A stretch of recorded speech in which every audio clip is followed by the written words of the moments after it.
Hello, my dear friends. I hope you all are doing good. Today we will be talking about the eligibility criteria for the medical fitness required for military nursing services examination 2024.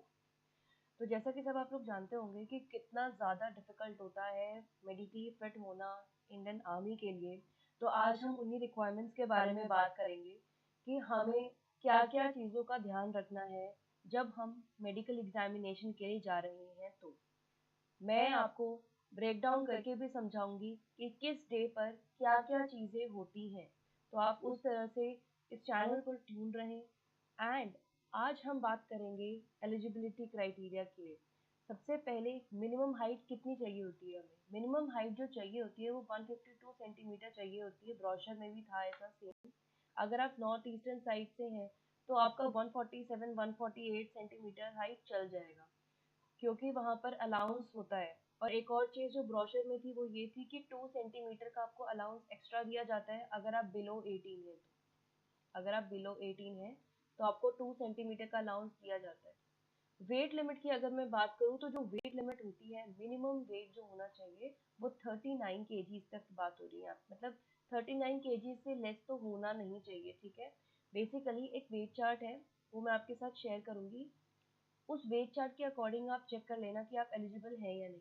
वैसे अगर मैं आपको hint दूँ तो basically आपकी जो BMI है ना वो करेक्ट होनी चाहिए। बीएमआई आपकी लेस देन 25 होनी चाहिए, ठीक है, और मोर देन 18 होनी चाहिए, ठीक है। क्योंकि बिलो अगर 18 है तो आप माल न्यूट्रिशन है, और अगर अगर आप अबव 25 है तो आप ओवरवेट, ओबीस कैटेगरी में चले जाएंगे आप। चेस्ट मेजरमेंट होती है आपकी। तो देखिए फीमेल की जो चेस्ट है वो एक्सपेंशन के साथ और विदाउट एक्सपेंशन ये सब ऐसे मेजर होती है, ठीक है। ये भी एसेंशियल है। उसके बाद में आपकी एटलीस्ट, जैसे it should be at least 82 centimetres जब आप एक्सपैंड कर रहे हो। तो यानी कि 82 सेंटीमीटर्स एक्सपेंशन के साथ होनी चाहिए, एटलीस्ट बोला है। और विदाउट एक्सपेंशन 77 सेंटीमीटर एटलीस्ट होनी चाहिए।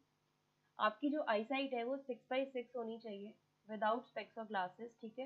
वैसे थोड़े बहुत अगर ऊपर नीचे हो जाता है तो चल जाता है, लेकिन मैक्सिमम केसेस में आपको इस चीज़ में मेडिकली अनफिट करके रिजेक्ट कर दिया जाता है। परमानेंट बेसिस पे तो तब कर देंगे अगर आपकी आई साइट बहुत ही ज़्यादा वीक है। यहाँ पे वैसे अभी टेम्पररी और परमानेंट रिजेक्शन का इतना कुछ खेल बचा नहीं है। हाँ, अगर आप टेम्पररी रिजेक्ट होते हो तो आप री अपील कर सकते हो after 24 hours, but I don't think कि इसमें किसी की आंख ठीक हो सकती है, तो इट्स अ परमानेंट रिजेक्शन होगी। तो if the candidates wear spectacles, तो आई साइट जो है वो इससे ज़्यादा बुरी नहीं होनी चाहिए, 6/12 से ज़्यादा बुरी नहीं होनी चाहिए, ठीक है। और नाइट ब्लाइंडनेस से सफ़र नहीं करना चाहिए। और मेनली यहाँ पे इस चीज़ का भी ध्यान रखा जाता है कि आप कलर ब्लाइंड नहीं होने चाहिए। कलर ब्लाइंड में specifically green and red colour के अंदर डिस्टिंग्विश करवाते हैं आपसे, ग्रीन एंड रेड कलर, ठीक है। और उसके बाद में नेक्स्ट आता है हमारे पास इंटर्नशिप। देखिए आपका एक्सरे होता है, आपकी चेस्ट का एक्सरे होता है, यूएसजी, ठीक है, एब्डोमिनल पेल्विस पूरा आपका अल्ट्रासाउंड सोनोग्राफी सब कुछ होता है यहाँ पे। और उसके बाद में किडनी स्टोन तो नहीं है कहीं आपको, ठीक है। फिर ब्लड टेस्ट होता है, आपका यूरिन टेस्ट होता है, ठीक है। फिर आपका देखा जाता है फैटी लिवर तो नहीं है कहीं। और फिर उसके बाद में बहुत सारे जो है जेनेटिक डिसऑर्डर तो नहीं है आपको, कोई पेशेंट ऐसा है जिसको जॉइंट नीज हो, ठीक है, कलर ब्लाइंड हो, नाइट ब्लाइंडनेस हो। आपकी जॉइंट्स और बोन्स कंप्लीटली फाइन होने चाहिए, और जो एल्बो है वो 15 डिग्री से ज्यादा टर्न नहीं होनी चाहिए। आपको क्या करना है, अपनी दोनों एल्बोज को एक साथ रखना है और उनके बीच में ये चीज चेक करनी है सबसे पहले तो कि वो पूरी तरह से एक दूसरे से जुड़ तो नहीं है। हल्का सा there should be a gap between them, ठीक है। फिर उसके बाद में 14 डेंटल पॉइंट्स एसेंशियल हैं। आपके पूरे जो जो डेंटल पॉइंट्स हैं वो आपके 14 होने चाहिए, it is very mandatory. 14 dental points के ऊपर एक अलग से बात करी जा सकती है, बाकी it's not that serious matter अगर आपकी ओरल हेल्थ अच्छी है, ठीक है। उसके बाद में हमारे पास candidate should not have any kind of fracture, ठीक है, उससे परमानेंट रिजेक्शन होती है। बाकी ये जो मिथ ब्रेकर है मैंने इसकी बात करी है, एक वीडियो में अलग से बात करी है, आप उसको चेकआउट कर सकते हैं। ये कुछ बेसिक क्राइटेरिया है, मैं आपको स्टेप बाय स्टेप बताऊंगी कि इस दिन आपका क्या चीज़ चेकअप होता है।